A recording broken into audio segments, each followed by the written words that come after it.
अस्सलाम वालेकुम नाज़रीन, आप देख रहे हैं ZH एंटरटेनमेंट में हूं ज़हीर अहमद। नाज़रीन, 31 जुलाई वो दिन है जब मोहम्मद रफ़ी साहब बरसगीर पाक व हिंद के सबसे बड़े सिंगर, उनका इंतकाल हुआ और 31 जुलाई आने वाली है।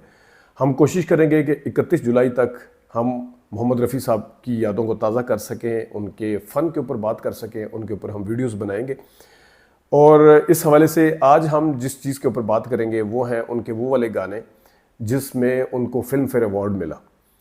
उनके गाने आपको बताएंगे और बड़े कमाल के थे। फिल्में कौन सी थी वो भी आपको बताएंगे। तो शुरू करते हैं फिल्म फेयर अवार्ड के हवाले से। जो सबसे पहले उन्हें मिला वो था, फिल्म थी चौदहवीं का चांद, और गाने के बोल थे, चौदहवीं का चांद हो या आफताब हो।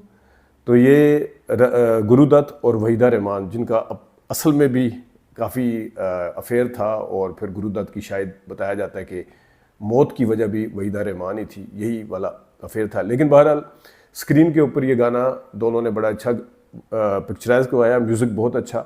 लेकिन जितना अच्छा मोहम्मद रफ़ी साहब ने गाया वो अपनी मिसाल आप है। सुनिएगा ज़रा इसका मुखड़ा। चौदहवीं का चांद हो या आफताब हो, जो भी हो तुम।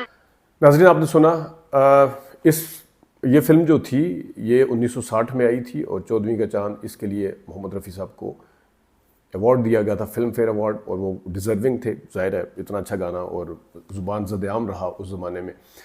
अगली फ़िल्म जो थी, अगला जो गाना था उनका वो था चाहूँगा तुझे सांझ सवेरे, और ये फ़िल्म थी दोस्ती, और ये सन था 1962। ये यहाँ पे भी पाकिस्तान में भी काफ़ी सारे सिंगर्स ने गाया, इंडिया में भी बाद में काफ़ी सारे लोगों ने गाया, जिसमें सोनू निगम भी शामिल हैं। मैं क्योंकि मोहम्मद रफ़ी साहब को बहुत बड़ा फ़ैन हूँ, ज़ाहिर है मुझे गुनगुनाने का वैसे शौक़ है, तो मुझे माफ़ कर दिए करें, मुझे मेरे पर तनकीद ना किया करें कि आप ना गाया करें, तो मुझे शौक़ है। तो उनका जो गाना था, फिर भी कभी अब नाम को तेरे आवाज़ मैं न दूँगा, आवाज़ मैं न दूँगा, चाहूँगा मैं तुझे सांझ सवेरे। सुनिएगा ज़रा मुखड़ा इस गाने का।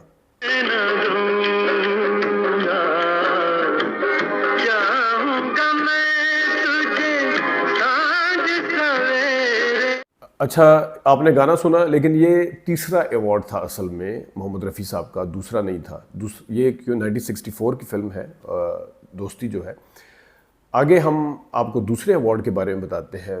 फिल्म थी ससुराल, राजेंद्र कुमार पे गाना पिक्चराइज हुआ, और गाने के बोल थे, तेरी प्यारी प्यारी सूरत को किसी की नज़र ना लगे, चश्मे बदूर।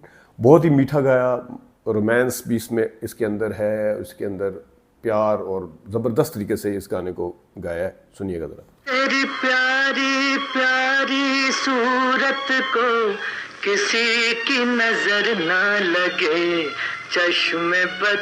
इसमें एक दरमियान में स्टैंजा आता है, एक नज़र जो पाता है राही वहीं रुक जाता है। ज़रा सुनिएगा, ये भी ज़बरदस्त। एक झलक जो पाता है राही वहीं रुक जाता है। फिर 2 साल के बाद उन्हें चौथा अवार्ड मिला, और फिल्म थी सूरज। ये सन था 1966। सूरज के लिए जिसकी मौसीकी जो थी शंकर जयकिशन की थी, और इसका जो गाना जो था वो राजेंद्र कुमार और वैजंती माला पे पिक्चराइज हुआ। वैजंती माला ऑल टाइम में माय फेवरेट। और इसके साथ गाने के बोल कुछ ऐसे थे, और बड़ा उदास करने वाला गाना भी है, रोमांस भी है और उदासी भी है। उसके म्यूज़िक के अंदर उदासी पाई जाती है, और आवाज़ जो है उसके अंदर रोमांस भी है। तो एक मतलब आपको वो गाना जो है वो कहीं पे कहीं ले जाता है।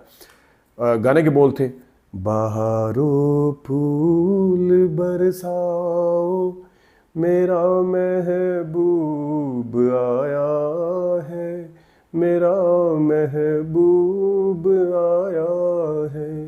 सुनिएगा ज़रा गाने का मुखड़ा। बहारों फूल बरसाओ,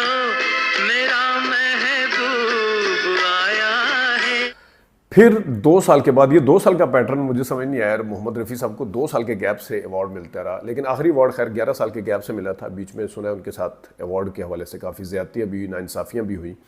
लेकिन एक फ़िल्म थी जिसके बाकी गाने भी मेरे फेवरेट हैं, एक ब्रह्मचारी फिल्म जो आई थी 1968 में, शम्मी कपूर जिनके गाने सबसे ज़्यादा मोहम्मद रफ़ी साहब ने, सबसे ज़्यादा तो नहीं कहूँगा लेकिन बेतहाशा गाने उनके ऊपर पिक्चराइज हुए, वो उसका गाना एक और वो भी था, दिल के झरोके में तुझको बिठा कर, वो बहुत ज़बरदस्त गाना था। और इसके साथ शायद मेरे ख्याल में हम काले हैं तो क्या हुआ दिल वाले, शायद, ये मैं शायद का वर्ड लगा रहा हूँ, वो भी उसी का था।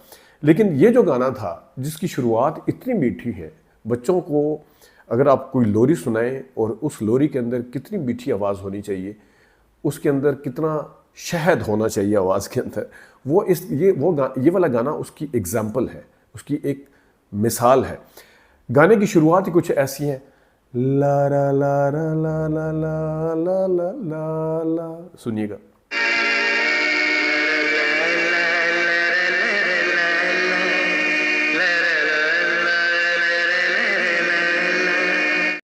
ये शुरुआत आपने सुनी, गाने का मुखड़ा कुछ इस तरह से था, मैं गाऊं तुम सो जाओ, मैं गाऊं तुम सो जाओ, सुनिएगा।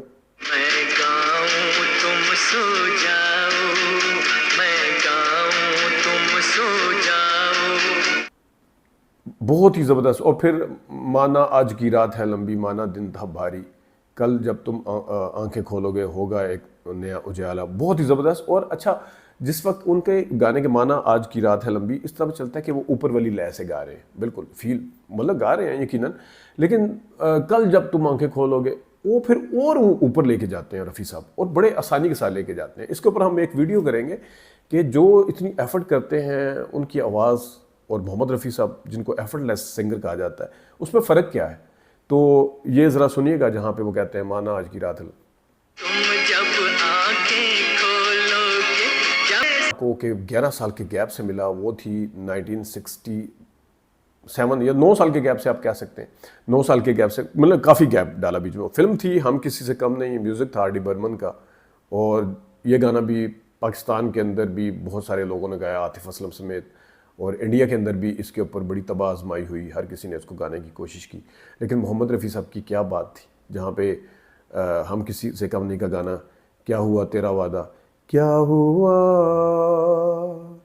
तेरा वादा, वो कसम वो इरादा, सुनिएगा ज़रा मुखड़ा। क्या हुआ तेरा वादा, वो कसम वो इरादा। अच्छा, मोहम्मद रफ़ी साहब जो है आगे जाके ना दो दफ़ा, तीन, मतलब 4-5 दफ़ा बार बार कहते हैं क्या हुआ तेरा वादा। एक जगह पे उन्होंने जो लय लगाई है क्या हुआ तेरा वादा, वो मस्ती में गाते थे, मतलब वो गाने को जहाँ मर्जी लेके जाए ना, वो एक ट्रेंड बनता था। वो कहते थे कि मोहम्मद रफ़ी साहब ने ये जो काम किया ना रूटीन से हट के, ये बड़ा कमाल काम किया। तो वैसे तो एक दफ़ा कह रहे हैं क्या हुआ तेरा वादा, मतलब वो जब लेके आते, लेकिन एक जगह उन्होंने एक नई लय लगाई और उसको थोड़ा सा और टच दिया है, थोड़ी सी और उसके अंदर जो कहना चाहिए कि मौसीकियत, उनकी आवाज़ के अंदर जो मौसीकियत थी वो शामिल की है। देखिएगा ज़रा। हुआ तेरा वादा, वो कसम वो इरादा। तो मोहम्मद रफ़ी साहब, इनके हवाले से हम मज़ीद भी बात करते रहेंगे, क्योंकि 31 जुलाई तक हम इनके ऊपर बात करते रहेंगे। अपना ख्याल रखिएगा, अभी तक इतनी इजाज़त दीजिए, अल्लाह हाफ़िज़।